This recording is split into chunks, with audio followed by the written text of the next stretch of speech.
आज की कहानी कपिल और सोनम की है। कपिल और सोनम अपने घर से गुस्सा गुस्सी करके बाहर आ गए थे। मतलब कि इनकी शादी हुई थी, तकरीबन 3 महीने हुए थे। घर वालों के अंदर थोड़ा सा आपसी मतभेद हो रहा था। बड़े भाई ने बहुत सारी जिम्मेदारियां दे दी और जो बड़ी बहू है, वो जो नई भाभी आई थी, उनसे दुनिया भर के काम करा रही थी। मतलब जो भी मतभेद रहा, माता पिता ने एक मन से इन्हें ये बोला कि तुम दोनों कहीं दूसरा मकान देख लो। किराए की परवाह मत करना, क्योंकि अभी वेल सेटल नहीं हो, जॉब दोनों की इतनी कंफर्म नहीं है, तो हम तुम्हारा को 2-1 महीने का 3 महीने का जैसा भी होगा रेंट वगैरह हम करा देंगे। कपिल और सोनम ये दोनों ना सीधे भी हैं। आज की डेट में इतना सीधा होना अपने आप के लिए नुकसान पैदा कर देता है। इन्होंने बहुत कोशिश करी, एडजस्टमेंट की, लेकिन जब नहीं हो पा रही थी तो माता पिता ने इनके फेवर में ये बात बोल दी कि बेटा 3 महीने तक के लिए हम कोशिश करेंगे कि तुम्हारा किराया जो है मकान का कम से कम वो उठा पाएँ। न्यूली मैरिड हैं, 3 महीने शादी को हुए थे। इनकी अभी फैमिली शुरू ही हुई थी, तभी ये सारी अड़चनें आ गई। इनके घर में ईश्वर की प्रतिमा भी है, पूजा पाठ भी होता है, लेकिन ईश्वर ना सामने वाले के मन को नहीं बदल सकते। अगर किसी की नेगेटिव थिंकिंग है, जो कि सामने वाले के बारे में गलत ही सोचता है, तो उसे ईश्वर घर में हो या ना हो कोई फर्क नहीं पड़ता। ऐसा नहीं है कि आप भगवान के सामने हाथ तो जोड़ दिया, लेकिन आपके मन में दुनिया भर की उल्टी सीधी बातें चल रही हैं। अपने छोटे बड़ों का ना आप मान सम्मान करते, ना प्यार मोहब्बत है। बस एक बार ईश्वर के सामने हाथ जोड़ दिया और फिर घर में आके उल्ट सुल्ट बोलना शुरू कर दिया।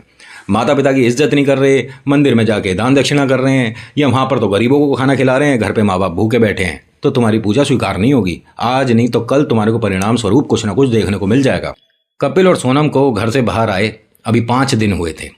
इन्हें एक कमरा मिल गया था। जो कपिल है, इसकी अभी एक जॉब लगी है, ताज़ा करीब 5-6 महीने हुए थे। सोनम जो है, ये भी स्कूल में जाके टीचर के लिए अप्लाई कर रही है, क्योंकि शादी से पहले इसे तकरीबन 11 साल का अनुभव था। कपिल ने अपने कुछ मित्रों से बात करी कि किसी स्कूल में कोई जान पहचान है, कोई इंटरव्यू वगैरह करवा दो या कुछ हो पाए। हर किसी ने बताया कि भाई साहब इससे जान पहचान, उससे जान पहचान, अरे जब तू भाई बस एक बार तू बोल दे, 1 मिनट में जॉब लग जाएगी भाभी की, ऐसा वैसा। किसी से कुछ नहीं हुआ। बातें बनानी बड़ी आसान होती हैं, जब ज़रूरत पड़ती है तब पता पड़ जाता है कि आदमी का किसका कॉलर कितना ऊंचा है। सारी हकीकत दिख जाती है। अधिकतर के मैले ही दिखेंगे। जब इनकी किसी ने कोई मदद नहीं करी तो इन्हें इस घर में 15 दिन हो चुके थे। माता पिता का फ़ोन आ जाता था, ना बड़ा भाई पूछता था ना भाभी। सोनम को भी ट्राई करते हुए काफ़ी समय हो गया। सोनम अब धीरे धीरे थक रही थी, हार रही थी कि मैंने आपसे शादी करके शायद आपकी ही किस्मत ख़राब कर दी। आपको भरे परिवार से मैंने अलग करवा दिया। उसने कहा नहीं, हम अलग नहीं हुए हैं। मेरे माता पिता बचपन से मुझे बहुत प्यार करते हैं और आज भी करते हैं। इसलिए नहीं कि वो मुझे किराया दे रहे हैं। मैं जानता हूँ माता पिता की मजबूरी है, वो बड़े भाई से अलग नहीं रह पाएंगे, क्योंकि वो मुझे खुश देखना चाहते हैं, तुझे और मुझे कामयाब होता देखना चाहते हैं। और माँ ने मुझे बहुत पहले बोल दिया था, शादी से पहले भी, कि जब तेरी शादी होगी तो तुझे अलग रहना होगा, आज नहीं तो कल या कुछ समय बाद, देखियो ऐसा होगा ज़रूर। मैंने पूछा था कारण। इन्होंने कहा देख, जो बड़ा बेटा है ये एक सरकारी नौकरी पे है, तो इसे नौकरी की कोई समस्या नहीं। जो बड़ी बहू है, इसे नौकरी कभी करनी ही नहीं थी, उसे सिर्फ घर पर रहना है, या ये कह सकते हैं कि वो थोड़ी अलग मेंटेलिटी की है, तो उसे ना परिवार से मतलब है ना कुछ, बस जो पति कमा रहा है इसे मैं खर्चूंगी, मेरा है सिर्फ और सिर्फ मेरा है। वैसे ऐसे मानसिकता वाले बहुत सक्सेस में आगे बढ़ते हैं भाई। जो मेरा है मैं तुझ पर क्यों खर्चूं, ऐसे वाले मैंने बहुत देखे हैं। उन पे पैसा बढ़ रहा है, पनप रहे हैं, मजे हैं, कोई दिक्कत नहीं है। और माँ ने यह कहा था कि तुम दोनों को आगे बढ़ने के लिए हमसे अलग होना पड़ेगा। माता पिता ने उनकी अच्छाई के लिए कि हम घर पर रहेंगे, तुम्हें हमारे बारे में भी सोचना पड़ेगा।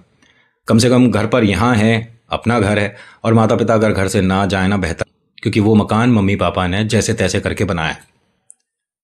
तो घर से बाहर हुए नहीं कि बड़े बेटे ने अपना सब सोच लिया ना, अपने में आगे क्या बताने वाला था। उसने कहा कि मम्मी पापा को क्या हम यहाँ ले आएं, हम यहाँ पर क्या उनकी सेवा नहीं कर सकते। उसने कहा अगर मम्मी पापा यहाँ आ गए तो वो उस घर में वापस कभी नहीं जा पाएंगे, और अभी हमारा खुद का ही हिसाब किताब सब बिगड़ा पड़ा है, हम कैसे मदद कर पाएंगे। ये दोनों का मन साफ है, इच्छा भी है, लेकिन किस्मत साथ नहीं दे रही। इनके इस पूरे घर में 1 कमरे का मकान है, एक वॉशरूम है और छोटा सा किचन है। इनके घर में इन्होंने अपनी जगह रहने की थोड़ी सी कम कर दी और एक जगह बड़ी सजाने लग गई। कपिल ने पूछा कि ये सब किस लिए। उसने कहा इस दीवार के पास कुछ ईंटें लगाकर एक छोटा सा चबूतरा बनाकर उस पर मैं भगवान स्थापित करूंगी। इसने कहा लेकिन हम कोई भी भगवान जी तो लेकर नहीं आए, तो बाजार से लेकर आने होंगे। उसने कहा। जब इसने ऐसा बोला ना तो इसने बटुआ खोलकर कुछ देखने लग गया। तो हंसकर कहती है कि अरे रहने दो, पैसों की ज़रूरत नहीं है। तो कहते तुमने कहा ना बाजार से भगवान लेकर आने होंगे।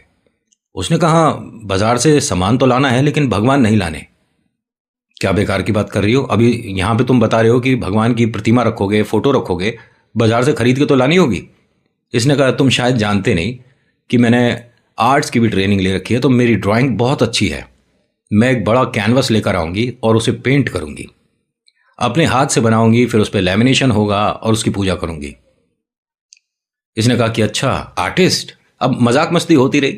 तो उसने कहा ठीक है मैं अभी जाता हूँ। अरे अभी तो तुम दफ्तर से आए हो। नहीं नहीं अभी जाऊँगा। ये गया, वहाँ से एक कैनवस लेके आया, कुछ वाटर कलर वगैरह लेकर आया। तो घर पर आने के बाद कहता है कि कौन से ईश्वर की तुम प्रतिमा फोटो मतलब बनाओगे। तो इसने कहा कि मतलब वही मैं सोच रही हूँ कि कौन सी बनाई जाए। अगर मैं शिव परिवार बनाती हूँ तो अभी कैनवस पे बन सकता है, लेकिन मैं कुछ ना अलग करना चाहती हूँ, कुछ भी। तो इसने कहा कि ठीक है जब तक तुम सोचो मैं खाना बना लेता हूँ। ये खाना बनाने लगा, ये सोचती रही। सोच सोच में इसने एग्जैक्ट जैसा आप मेरा पीछे का दीवार देख रहे हो पूरा फ्रेम इस कलर का कर दिया। ध्यान से सुनना कहानी आज की।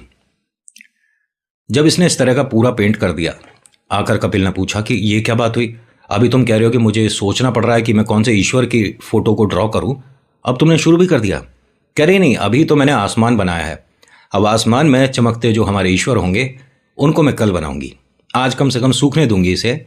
उसने कहा बातें तुम बड़ी बड़ी कर रही हो, और हो सकता है कि तुम्हारे ईश्वर जैसे ही इस घर में आए कोई चमत्कार हो जाए। होगा, चमत्कार होगा। और चमत्कार ऐसा हुआ इन्हें उम्मीद भी नहीं थी, आपको भी नहीं होगी। अगले दिन सुबह सुबह बड़े भाई का फोन आया। एक मिनट, इनको घर नहीं बुला रहा कोई, आगे सुन लो थोड़ा। बड़े भाई का फोन आया कि अगले महीने से भीख मांगनी बंद कर दे। इसने कहा भैया नमस्ते, क्या कह रहे हो आप। उसने कहा नमस्ते वगैरह कुछ नहीं, मेरी बात ध्यान से सुन कि अगले महीने से भीख नहीं मिलेगी, जो मिल गई खत्म हो गए। मतलब मम्मी पापा जो तुझे पैसे दे रहे थे अब नहीं मिलेंगे। लेकिन भैया मम्मी पापा ने तो कहा था कि मुझे 3 महीने तक के लिए मिल जाएंगे। हाँ तो ठीक है ना, अभी 3 दिन बाद महीना खत्म होगा तो कहीं और जाकर रह ले, तुझे 1 महीने का दे दिया बस, ठीक है। इनका मकान मालिक ना बहुत अच्छा है, वरना तो 11 महीने के तो रखवा ही लेते हैं अधिकतर। बहुत सी जगह ऐसा है कि सिक्योरिटी दो, ये दो वो दो, लेकिन भाई बच्चे प्यारे से थे और जिस घर से आए उन्हें भी जानते थे, तो कोई ऐसा सिक्योरिटी वगैरह का सिस्टम रखा नहीं। उसने बस ये कहा कि ठीक है बच्चों रह लो। 1 महीने के पैसे उसे मिल चुके थे एडवांस में। इसने कहा भैया ऐसा मत करो, मैं कहाँ जाऊँगा, मैं क्या करूँगा। उसने कहा क्यों, तू नौकरी नहीं करता। अगर नौकरी करता है तो उससे कुछ पैसे भी मिलते होंगे, तुम्हें और कहाँ खर्चने हैं, वहाँ दे दियो ना अपने मकान मालिक को। ये स्पीकर पे बात हो रही थी। उसने इशारे से ये कह दिया गुड़िया ने कि ठीक है आप कह दो कि मत भेजिए। उसने भी ऐसे ही कह दिया और रखने के बाद कहता है फ़ोन कि इन पैसों से थोड़ी मदद हो सकती थी। पैसे आते किसी को बुरे नहीं लगते, लेकिन माता पिता ने एक आशीर्वाद के तौर पर हमें 3 महीने का मौका दिया था। मैं 3 महीने बाद ये पैसे लौटा भी सकता था और इन पैसों को जोड़कर कहीं और कोई अच्छा किराए का बड़ा मकान देखकर माता पिता को वहाँ लाने की भी सोच सकता था। ये तुमने क्या कर दिया। इसने कहा कि मुझे भी पता है कि वो जो आपके पैसे हैं जो आपकी तनख्वाह में आते हैं वो किश्त में जाते हैं, और ये किश्त आपको ही देनी पड़ती है। ये किश्त आपके भैया की मोटरसाइकिल की है। मुझे क्या पता नहीं है, मुझे पहले दिन से पता है, वो बस मैं कहती नहीं हूँ। उसने कहा नहीं ये 2 भाइयों की बात है, तुम इस बीच में क्यों आती हो। इसने कहा 2 भाइयों की बात है तो बड़े भाई ने ये कैसे कह दिया छोटे भाई को कि भीख मांगनी बंद कर दे। क्या सिर्फ और सिर्फ मान सम्मान प्यार आपकी तरफ से ही होगा। बड़े भाई की मोटरसाइकिल की किश्तें आप क्यों दे रहे हो। आपका घर नहीं है, आपका परिवार नहीं है। कल को हमारी फैमिली बड़ी होगी तो भी अगर वो कुछ खरीदेंगे तो उसकी किश्तें आप दोगे। जैसे वो मना कर सकते हैं कि भीख नहीं मिलेगी, आप भी कह देते ना कि अब से किश्तें नहीं दी जाएंगी। थोड़ा कठोर बनना सीखिए, इतना भी सीधा होने की जरूरत नहीं है। इत्तिफाकन भाई साहब किराए के दिन से ठीक 1 दिन पहले किश्त भी थी उस मोटरसाइकिल की जो बड़े भाई पे है। इसने देने से मना कर दिया। वहां फोन चला गया। फोन जैसे ही गया तुरंत ही इसके पास भी फोन आ गया कि तूने किश्त क्यों नहीं जमा करी। उसने कहा भैया जैसे आपने मकान के पैसे नहीं दिए ऐसे मैंने किश्त नहीं दी। उसने कहा ठीक है, अगर ऐसी बात रही ना तो मोटरसाइकिल को चाहे मैं फेंक दूँ चाहे कुछ भी करूँ, आज के बाद तू इस घर में नहीं घुसेगा। उसने कहा ठीक है भैया, जैसा आप कहो, और अगर ज़्यादा तूने यहाँ फ़ोन करने की कोशिश करी, ये अपने बुढ़े बुढ़िया से बात करने, माफ़ी चाहूँगा इन शब्दों का इस्तेमाल नहीं करता, लेकिन जो लिखा जो बताया वो बोल रहा हूँ, इन बुढ़े बुढ़िया से दोबारा बात करने की कोशिश करी तो इन्हें भी निकाल कर बाहर सड़क पर खड़ा कर दूंगा, फिर पाल लियो इन्हें। उसने कहा भैया, अगर कोई और बोला होता ना मेरे माता पिता के लिए ये, तो मैं बता चुका होता कि मैं क्या कर सकता हूँ, लेकिन आप बड़े हो तो ये बड़े बोल आपके बस सुन लिए, दोबारा नहीं सुनूंगा। और उसने फ़ोन रख दिया। आज ये उदास है, परेशान है। एक अपने दोस्त के पास गया, जाकर कहता है कि मेरे बड़े भाई की मोटरसाइकिल खरीद ले, वो 2-1 दिन में बेचेंगे ज़रूर, तू अपने आप चला जाइयो और किसी ऐसे को भेजियो जो कि मुझे या भैया को जानता ना हो। उसने कहा बात क्या है? कह रहा वो बेचेंगे 100%। अब जो भी रहा, उसने मोटरसाइकिल इन लोगों को तो नहीं बेची, लेकिन अपना जैसे तैसे करके जो भी कि अब से किश्तें वो देगा, ऐसा उसने करा लिया। ये गुड़िया जो है रोज उस खाली कैनवस को देख रही थी। इसे समझ ही नहीं आ रहा था कि इस पर मैं कौन से भगवान की फोटो को ड्रॉ करूं। इनके मकान मालिक जो है, मैंने बताया ना, बहुत भले घर के हैं। इनके यहाँ जो अम्मा जी हैं वो इनके घर पर आई। आने के बाद कहती हैं कि हमारे घर पे पाठ है, ठीक है, और तुम बच्चों दोनों आना, अगर नहीं आ पाते हैं तेरे पति देव तो तू ज़रूर आइयो। उसने कहा ठीक है अम्मा जी। जब न्योता मिल गया उसके बाद वो बैठी उदास सी थी। उन्होंने कहा कि तू उदास क्यों है, क्या बात है, और ये खाली क्यों है? कैनवस को देखकर बोला। कह रहे मुझे ईश्वर की फ़ोटो बनानी है और मुझे समझ नहीं आ रही कि मैं किन की फ़ोटो बनाऊं, किन की पूजा करूं। तो अम्मा जी ने ऐसे ही कह दिया, जब कुछ ना नज़र आए तो बाबा शाम सामने आते हैं, बाबा शाम की फ़ोटो बनाना। बाबा शाम की फ़ोटो नहीं, मैं ऐसे कोई भगवान जी की पूजा फ़ोटो बनाना चाहती हूँ जो कि मैंने देखे हों, क्योंकि मैं सिर्फ कल्पना से नहीं बना पाऊंगी। उन्होंने कहा अच्छा ऐसी बात है तो रुक जा। उन्होंने बटुआ खोला, बटुए में से सिर्फ इतनी सी फ़ोटो थी बाबा शाम की। एक कोई चांदी का पेंडुलम सा था, उस पर बाबा शाम की फ़ोटो थी। अब इसने जब देखा, सुंदर बहुत है, प्यारी बहुत है, उन्हें सिर माथे लगाया तो कहती है लेकिन इतनी छोटी से बना नहीं पाऊंगी। अम्मा ने कहा फिर तो तेरी किस्मत ही खराब है, तेरे सामने बाबा शाम है, सामने कैनवास भी है, हाथ में ब्रश है, और इन्हें देखने के बाद भी तू नहीं बना पा रही, तो कैसी तू आर्टिस्ट है। अब ये बात ना इसके दिल पर लग गई। मैं ऐसा कभी नहीं सुनी हूँ, लेकिन अम्मा जी मैं बेहतरीन ड्राइंग करती हूँ। तो ठीक है ना बिटिया, नाखून के साइज की अगर चित्र भी देखकर तू बड़ी सी दीवार पर बना दे तो मैं तेरे को कलाकार मानूं। अगर ऐसी बात है अम्मा जी, तो मैं अब इस कैनवस पर यही बाबा शाम की तस्वीर बनाऊंगी। नीचे इसने सबसे पहले लिखा जय श्री श्याम। थोड़ा सा मिस्टेक हो गया, जय श्री श्याम में कैनवस काफ़ी भर गया, इसने काफ़ी ज़्यादा बड़ा बड़ा लिख दिया।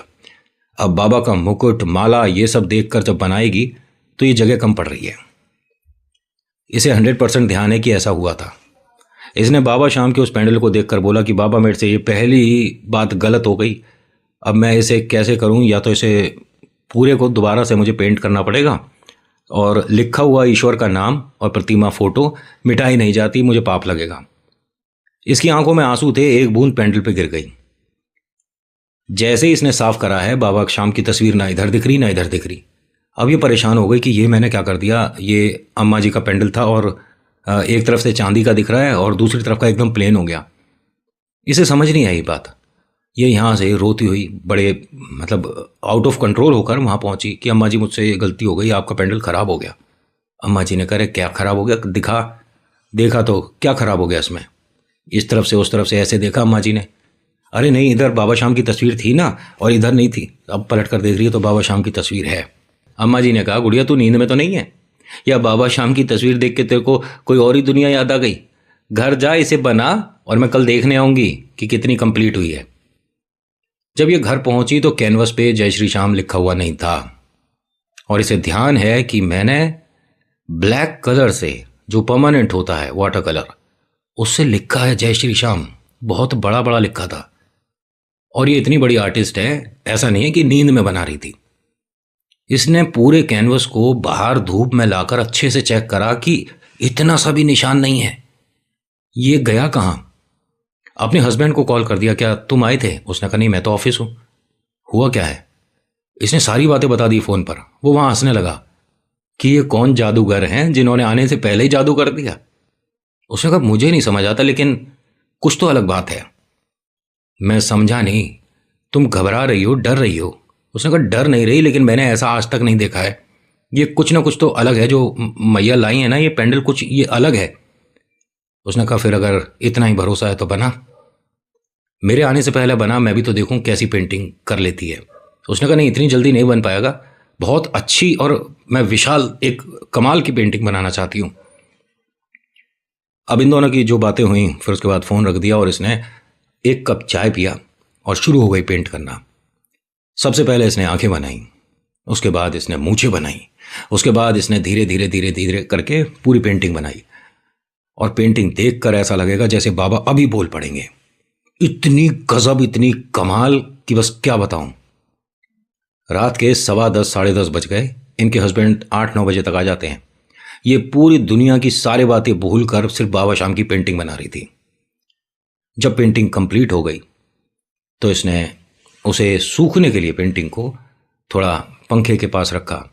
एक इनके पास बड़ा सा बल्ब था, उसको होल्डर में करके पेंटिंग के पास रखा थोड़ा सा। उनको फ़ोन करा अपने हस्बैंड को, कहाँ रह गए? तो उसने कहा तुम्हारे लिए एक सरप्राइज़ है, गिफ्ट लेके आ रहा हूँ। सरप्राइज़ है मेरे लिए? गिफ्ट क्यों? आज ना मेरा बर्थडे है ना हमारी एनिवर्सरी है, क्या किस बात का गिफ्ट? उसने कहा जब आऊँगा बताऊँगा। इनके यहाँ का बहुत बड़ा पार्टी जो हो रहा है वो एक पेस्ट्री का छोटा सा डिब्बा है। बहुत से लोगों के लिए ये कोई बड़ी बात नहीं है। पार्टी तो बड़े बड़े मॉल्स और बड़े बड़े शोरूम में होनी चाहिए, 1000-2000 लोग आने चाहिए। लेकिन खुशी तो देखो एक बर्फ़ी के पीस से भी हो जाती है। होता क्या है कि जब ये घर पहुंचा तो इसने देखी एक पेंटिंग। देखकर बोलता है कि ये तुमने बनाई है? उसने कहा अच्छी बनी है ना। उसने कहा अच्छी बनी है, बहुत सुंदर बनी है, लेकिन ये अधूरी है। मैं समझी नहीं, तुम जानते हो बाबा श्याम को, तो कैसे कह सकते हो अधूरी है? उसने कहा हाँ श्याम बोलते हैं, लेकिन कन्हैया पे बांसुरी और मोरपंख भी तो होता है। इसने कहा कन्हैया नहीं है ये बाबा श्याम हैं। उनके बारे में इसने थोड़ा सा गूगल वगैरह करा, बाबा श्याम के बारे में पता चला, महाभारत की कथा के बारे में पता चला, माँ से आशीर्वाद लेके बाबा श्याम आए थे ये पता चला, और अगर ये युद्ध में खड़े हो जाते तो इतिहास बदल जाता ये भी पता चल गया, और इनका ये कहना कि हारे के सहारे हैं ये भी पता चल गया। तो इसने बस एक ही बात बोली कि ये साधारण नहीं है, इन्होंने घर में आने से पहले चमत्कार कैसे कर दिया। मैं समझी नहीं। ये जो लड़का है एक ऐसी कंपनी में काम करता है जिसके अंदर इसको टारगेट पूरे करने होते हैं, और जब से इसका जॉब लगा है तब से अभी तक इसके उतने टारगेट कभी नहीं हो पाते थे जो कि हर महीने चाहिए, कुछ कुछ कम रह जाते थे। कहता है कि आज मैंने जो टारगेट अचीव करा, 8 बजे से 8:30 बजे के बीच में मेरे पास इतने ऑर्डर थे जितने मेरे पास 6 महीने में नहीं। मतलब इसे जो इंक्रीमेंट मिला 5 लेवल ऊपर का मिला है। मतलब ये मानिए कि जहाँ पर ये पहुँचता तकरीबन 6-7 साल बाद इसे तत्काल प्रभाव से भाई साहब सीनियर बना दिया गया। जो सीनियर हैं, जो कि कंपनी के मालिक हैं, उन्होंने कहा अगर इसमें इतना हुनर है कि आधे घंटे के अंदर इतना माल बेच सकता है तो ये बाकी पूरी टीम को कैसे मैनेज करेगा, वो मैं देखना चाहता हूँ। और इसे कहा गया है कि सिर्फ 3 महीने के लिए तुम्हारे को हम सीनियर पोस्ट पर रख रहे हैं, अगर तुम वही काम कर पाए जो तुमने आज कर दिया तो तुम्हारी तनख्वाह इतनी होगी, और अगर नहीं कर पाए तो जहाँ पर हो तुम्हारे को चौथे महीने वहीं पर लाएंगे इसी तनख्वाह पर। मैंने एक्सेप्ट कर लिया, और ये 3 महीने का चैलेंज मुझे ऐसा लगता है कि ये बाबा पूरा कर पाएंगे। तभी यहाँ पर आती हैं अम्मा जी एक बड़ा सा टिफ़िन बॉक्स लेकर। जो मकान मालिक हैं वो नीचे ही रहते हैं, ठीक है।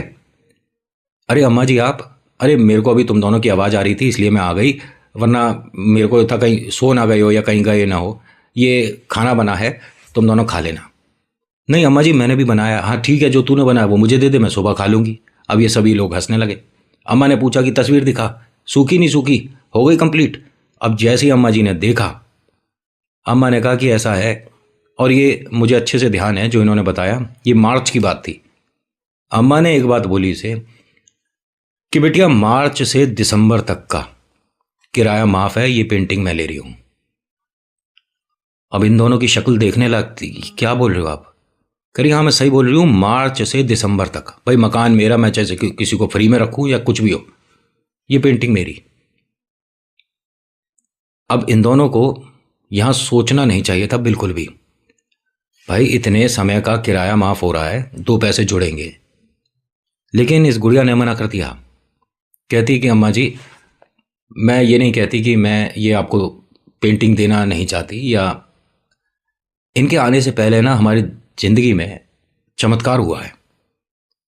और चमत्कार भी ऐसा कि ये जहाँ 7 साल बाद पहुँचते, आज इन्हें तरक्की मिली है। अम्मा जी ने कहा सोच ले, मार्च से मार्च तक का किराया माफ़ कर रही हूँ, और बोल पूरे 1 साल का किराया माफ़ कर रही हूँ, ये तस्वीर मुझे दे दे। इसने कि अम्मा जी चाहे आप हमें अगले महीने घर से निकाल देना, लेकिन मैं तस्वीर नहीं दे पाऊंगी। क्योंकि जब इनके साथ चमत्कार हुआ है ना, और ये खुश हैं, तो इन्हें देखकर मुझे इतनी खुशी हो रही है कि मैं शादी के बाद से इन्हें पहली बार इतना खुश देख रही हूँ, इतने मुस्कुरा रहे हैं। ये आज सच में किसी और ही दुनिया में है। और वो मतलब कुछ कह नहीं पा रहा था कि मेरी तरफ से सब कुछ मेरी धर्मपत्नी जब बोल रही है तो मुझे बोलने की ज़रूरत नहीं। अम्मा जी ने फिर लड़के की तरफ देखकर बोला, सोच ले 1 साल का किराया माफ़ कर रही हूँ, ये तस्वीर मुझे देता है या नहीं। उसने कहा अम्मा जी ये टिफ़िन आप ले जाओ, लेकिन हमसे ये सब मत करवाओ, इसने बहुत मन से बनाई है, इसका मन भी। अम्मा हंसने लगी, कह रहे यही देखना चाह रही थी, लेकिन अब तू मेरा एक काम करेगी, ऐसी एक और तस्वीर बननी चाहिए बिल्कुल सेम। उसने कहा ठीक है मैं बना दूंगी।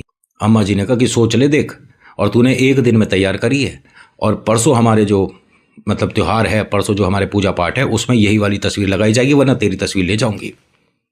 इसने कहा ठीक है। अम्मा जी ने इसे कुछ पैसे दिए। इसने कहा अरे नहीं, इसकी ज़रूरत नहीं है, मैं क्या, अगर मेरे मम्मी पापा कहते तो उनके लिए नहीं बनाती। उन्होंने कहा ठीक है, ज़्यादा प्यार में और लाड़ में आने की ज़रूरत नहीं है, चीज़ों में पैसे लगते हैं, आए बड़े पैसे वाले, जा खरीद लियो एक कैनवस और बना के दे। अम्मा जी ने कहा कि ये जो पीछे का तूने ब्लू करा है ना, इसकी जगह इस बार रेड करना है। अच्छा जी, क्योंकि मेरे मंदिर में जो भी तस्वीरें हैं उनमें सब में पीछे रेड बैकग्राउंड है। उसने कहा ठीक है जी, बन जाएगा। वो अपना नौकरी पर गया, इसने पेंटिंग बनानी शुरू कर दी। अब जब ये पेंटिंग कर रही थी, और हर बार एक ही तरह से बनाती थी, ये पहले आंखें बनाएगी, फिर मूछें बनाएगी, फिर मुकुट बनाती है, फिर माला बनाती है, अलग अलग पेंटर, अलग अलग तरीके। इसके मोबाइल पर एक फ़ोन आया, अटेंड करने के लिए इसके पास पर्याप्त समय नहीं था, या हाथ गंदे हो रहे थे, तो वो कॉल मिस हो गया। भाई साहब 2 बार आया, 3 बार आया, 5 बार आया। इसने फिर जाकर पहले हैंड वॉश वगैरह किया, अच्छे से अपने हाथों को साफ करा, फ़ोन उठाकर देखा तो उसमें मिस्ड कॉल थी। इसने कॉल बैक किया तो एक स्कूल से फ़ोन था कि आपने 15-20 दिन पहले इंटरव्यू दिया था जी, आपने कहा था कि आप बताएंगे। उन्होंने कहा कि आप कल आ जाइए, एक फाइनल राउंड है, उसे और क्लियर कर लेते हैं तो आपको जॉब पर रख लेंगे। खुशी का ठिकाना नहीं। इस खुशी में ये तस्वीर आधी छोड़ देती है। आधी छोड़ने के बाद ये बाज़ार गई, वहाँ से एक पेस्ट्री का डिब्बा खरीदती है, और घर आते में अपने पति को फ़ोन करके कहती है आज जब घर आओगे ना तो पेस्ट्री का डिब्बा मैं खिलाऊंगी। तो उसने कहा कि अरे तुम्हारे साथ क्या चमत्कार हुआ, बताओ ना। उसने कहा नहीं, जब घर आओगे। उसने कहा देखो रात तक बहुत ज़्यादा सरप्राइज़ हो जाएगा, मुझे बताओ तो सही हुआ क्या। इसने सारी बातें बताई। तो उसने कहा कि भाई कमाल है, जब भी तू तस्वीर बना रही है तभी कोई चमत्कार हो रहा है। क्या तूने तस्वीर पूरी कर ली बाबा की? उसने कहा नहीं, अभी बना रही हूँ। तो उसने कहा पेस्ट्री का डिब्बा बाद में, पहले तस्वीर पूरी कर। ये बात कर रही थी, गलती से एक बाइक से थोड़ा सा डिसबैलेंस सा हुआ, ये गिर गई, पेस्ट्री भी गिर गई, हाथों में स्क्रैच आ गई। अब दोनों हाथ ऐसे थे कि इससे ये ना खाना बना सकती, ना ढंग से खा सकती, और ना ये ब्रश पकड़ सकती। बाबा की तस्वीर पूरी करनी ज़रूरी थी। ये कहती है कि नितिन हर 15 मिनट में ब्रश को रख कर पहले मैं हाथों को साफ करती थी। इस पे पूरे पे बैंडेड वगैरह कर रखा था, और पति के आने से पहले उस तस्वीर को कंप्लीट करा। उनके आने से पहले इन हाथों को ठीक करा, और एक तरह से दुपट्टे से या किसी चीज़ से छुपा रखा था। जब वो आए घर पर, इसने अपनी सारी बातें बताई। खुशी का ठिकाना नहीं था कि जब भी बाबा की तस्वीर बनती है तो चमत्कार होता है। इनके मन में एक वहम बैठ गया। अम्मा जी को अगले दिन इन्होंने ये पेंटिंग दी। अम्मा जी ने कहा कि आज रात को जब मतलब शाम को कीर्तन होगा तो तुम दोनों आना ज़रूर, अपनी पेंटिंग देखना तो सही कि कैसी लग रही है। इसने कहा ठीक है। अम्मा जी ने इसके हाथों को देखकर पूछा कि क्या हुआ ये। इसने सब कुछ बता दिया। अम्मा जी ने इसका दवाई वगैरह करवाया, पट्टी वगैरह हुआ, और जब ये अपने घर वापस आ रही थी, मतलब नीचे वाले जीने से अपने घर में आ रही थी, तभी इसके सास ससुर ने आवाज़ दी, कैसी है गुड़िया? अब वो एकदम पलट कर देखती है और कहती है कि अरे मम्मी पापा आप आए हो। ये भाग कर नीचे गई, उनके पैर छूती है और कहती है कि आओ, हमें बहुत कुछ बताना है। उन्होंने कहा ऐसा क्या हो गया, आप आओ तो सही। उनको जब ये लेकर ऊपर वाले अपने घर पे जा रही थी तब नीचे मकान मालिक ने कहा कि आपकी गुड़िया और आपका बेटा बहुत अच्छा है। इन जैसा कभी किसी को मतलब किराएदार अगर मिलता है तो ज़िंदगी भर के लिए रहे। मैं तो कहूँ मेरा बच्चा भी ऐसा होता तो मैं तो इसके नाम घर कर दूँ, इतने प्यारे बच्चे हैं दोनों। अपने बच्चों की तारीफ सुनने के बाद सीना चौड़ा हो जाता है। उन्होंने कहा बस आप जैसे बड़े अगर इनके साथ हैं तो हमें घबराहट की ज़रूरत नहीं। तो उन्होंने कहा कि आपको ना इनके साथ ही रहना चाहिए। मुझे नहीं पता मैं क्या बोल रही हूँ, लेकिन आप लोग इनसे दूर रहकर गलती कर रहे हो। बड़े प्यारे बालक हैं दोनों। और ये क्या ड्राइंग करती है, क्या पेंटिंग है। एक मिनट रुको। वो अंदर गई, बाबा श्याम की तस्वीर लाकर दिखाती है। एकदम इनके पिता और माँ ने हाथ जोड़कर जय श्री श्याम बोल दिया। इस पर गुड़िया को गुस्सा आ गया कि अगर तुम जानते थे अम्मा बाबूजी बाबा श्याम के बारे में तो हमें पहले क्यों नहीं बताई। उन्होंने कहा सारी बातें यहीं कर लेगी या घर में भी चलें? घर में चलो। अब ये घर में आए, बैठे, इसने सारी बातें बताई। तो अम्मा बाबूजी ने कहा कि भाई बहुत अच्छा, तुम दोनों तरक्की कर रहे हो और तेरी भी नौकरी पक्का लग जाएगी, मुझे बहुत अच्छा लग रहा है। हम तो बस यहाँ से गुजर रहे थे तो सोचा मिलते चले, हिम्मत नहीं हो पा रही थी हमारी। लेकिन उन्होंने कहा आज आप रात में खाना खाकर ही जाओगे, ठीक है? उससे पहले नहीं जाने दूंगी। उनसे बहुत सारी बातें करी। बेटा घर आया, अपने माता पिता को देखकर रो पड़ा। उनके गले लगकर कहता है कि आप मेरे पास ही आ जाओ ना, छोटा सा घर है, यहीं पर नीचे ज़मीन पर सब लोग सो लेंगे ना। मेरी तनख्वाह अच्छी हो गई है ना पापा, इस महीने जो पैसे मिलेंगे वो मैं सब आपको देता हूँ ना। आपको ही घर देखो ना बड़ा सा, जिसमें हम चारों रह पाए। पिता ने रोते हुए कहा कि बेटा एक जगह तो जलील किया जा रहा है और एक जगह मुझे सर आंखों पर पलकों पर बिठाया जा रहा है। समझ नहीं आ रहा कि भगवान कैसा कैसा मन रखता है लोगों का। बेटा तुम दोनों अपनी ज़िंदगी संवारो, हमारी तो कट जाएगी। इसने कहा कि नहीं पापा, जो पहली तनख्वाह होगी वो आप दोनों की होगी। जो मेरे महीने के बनते थे आप उतने दे देना मेरे जेब खर्चे के लिए। माँ ने रोते हुए कहा कि बस अब और ज़्यादा नहीं, हम यहाँ से चलेंगे और खाना नहीं खा पाएंगे। आज हमारा तेरी बातों से ही पेट भर गया। इन्होंने खाना नहीं खाया, ये चले गए। अगले दिन उसका इंटरव्यू। हाथों में थोड़ी स्क्रैचेस थी। उससे पूछा गया कि आपके हाथों में तो ये सब है, आप इंटरव्यू में कंफर्टेबल हो? उसने कहा हाँ बिल्कुल कंफर्टेबल हूँ। बैठने से पहले इसने आंख बंद करी, जय श्री श्याम बोला। इसका सिलेक्शन नहीं हुआ। इसे कहा पहले जब इंटरव्यू हो गया कि 15 मिनट आप बाहर रुकिए, हम बताते हैं। ये बाहर आई, बैठी। 15 मिनट बाद बताया कि हमारी जो टीम है 5 लोगों की टीम है, उसमें से 3 लोगों ने मना कर दिया। थोड़ा आपका एक्सपेक्टेशन सैलरी को लेकर ज़्यादा था। आधे पे अगर आप हाँ करते हो तो शायद। उसने कहा नहीं मैं आधे पे जॉब नहीं करूँगी, इतने तो मैंने वो बोले हैं जितने पे जॉब मैंने छोड़ी थी। चलिए थैंक यू। उसने हाथ जोड़ा, ये चल दी। इसे फिर ये हुआ कि कुछ ना कुछ पैसे तो आ ही रहे थे, मुझे हाँ कर देना चाहिए था। चलो कोई बात नहीं, जो होता है अच्छे के लिए होता है। ये घर आई, ना इसके पास किसी का कोई ऑर्डर है कि बाबा श्याम की तस्वीर बनानी है, ना इसे खुद बनानी थी। ये उनके सामने आकर बैठी और क्या बोलती है कि जब तुम्हारी तस्वीर बनाती हूँ तो चमत्कार होता है, ट्राई करके देखूँ। इंटरव्यू देकर आ चुकी थी, पति जॉब पर है, माता पिता अपने घर चले गए हैं। ये ऐसे ही एक पेन पेपर लेकर बैठी और बाबा श्याम की तस्वीर बनाने लगी। अभी कंप्लीट नहीं हुई थी, इसके पास फ़ोन आ गया। अच्छा ठीक है, वो हम आपको हायर कर रहे हैं, आप परसों से जॉब पर आ जाइएगा। इसने बाबा श्याम की तस्वीर देखी और कहा कि अब जब भी मुझे कुछ मांगना होगा ना, मैं तुम्हारी तस्वीर ज़रूर बनाऊंगी। और आपको यकीन हो या ना हो, इनकी डिमांड बढ़ती चली गई भाई। और इतनी बढ़ गई कि इतनी मोटी रजिस्टर आती है ना, उस पर पूरे पे बाबा श्याम की तस्वीरें बनी हैं और कोई भी तस्वीर खाली नहीं गई। अपने लिए छोड़िए, दूसरों के लिए इन्होंने मांगना शुरू कर दिया और बाबा ने देना शुरू कर दिया। मेरे पास एक मैसेज बिल्कुल नहीं आना चाहिए कि उनका हमें नंबर दो, हमारे लिए हम ये देखिए। हर किसी की प्राइवेसी बहुत मैटर करती है, ख़ास तौर से मेरे लिए। मैं नहीं चाहता कि पहले एक बार मैंने किसी का इस तरह से बता दिया था तो लोगों ने उल्टे सीधे फ़ोन मैसेज कि अबे तू ये क्या ड्रामेबाज। मैं ये इन चीज़ों से दूर रहता हूँ। कहानी आई, कहानी आपने सुनी, आपके मन में विश्वास जगा तो ठीक, आपको बुरी लगी तो ठीक। मेरा काम है किसी के चमत्कार को, किसी की बात को आपके साथ शेयर करना। इनकी ज़िंदगी में उसके बाद इन्होंने पलट कर कभी नहीं देखा। जो बेटा है वो आज की डेट में भी उसी पोस्ट पर है, अच्छी पोस्ट पर है, अच्छा पैसा कमा रहा है। और अभी हाल फिलहाल में ही इन्होंने एक छोटा सा अपना घर खरीद लिया है। कहा जाता है कि बड़ा भाई जो है वो भी अब इसका मान सम्मान करने लग गया है। माता पिता के लिए खुला मौका है, दोनों में से किसी के घर पे भी कभी भी आकर रुक सकते हैं, रह सकते हैं। बड़े बेटे और बहू की भी अक्ल बाबा ने ठीक कर दी और इन्हें इस चमत्कार को महसूस करे 7 साल हो गए। बीच में बस एक बार बाबा शाम के आए थे, दोबारा मौका नहीं लगा। इनके साथ जो चमत्कार हुआ मैंने कोशिश करके आपको जैसे बता सकता था बताया। तो आज की कहानी में इतना ही। कैसी लगी प्लीज़ बताइएगा। So thank you so much for watching. मेरा नाम नितिन, मुलाकात करूंगा आपसे अगली वीडियो में। हर हर महादेव, जय भोलेनाथ। धन्यवाद।